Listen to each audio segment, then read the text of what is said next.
This is the Lone Creator YouTube. We hope this video helps. You're starting in the app now. Open Outlook on the device you use and confirm you're signed into the right account. Once done, switch to Mail View and expand the folder pane so hidden folders appear. Make sure Drafts isn't nested under an archive or secondary account. Click the Drafts folder to reveal saved messages. I'm showing this because Drafts can autosave in different mailbox routes, so verifying account context prevents wasting time searching the wrong mailbox. If you don't see the message in the visible Drafts folder, use the search bar. Type folder, Drafts plus a keyword or limit scope to all mailboxes to include secondary accounts. On desktop, change the scope dropdown to all mailboxes or current mailbox.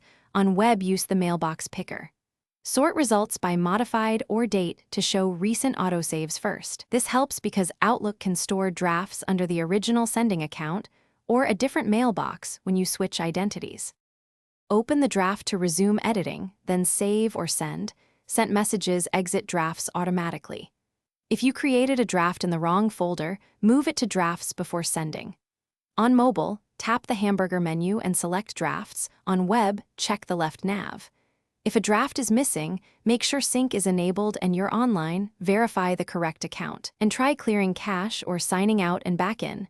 That single troubleshoot step often restores visibility. Thanks for watching. Consider subscribing if we helped you.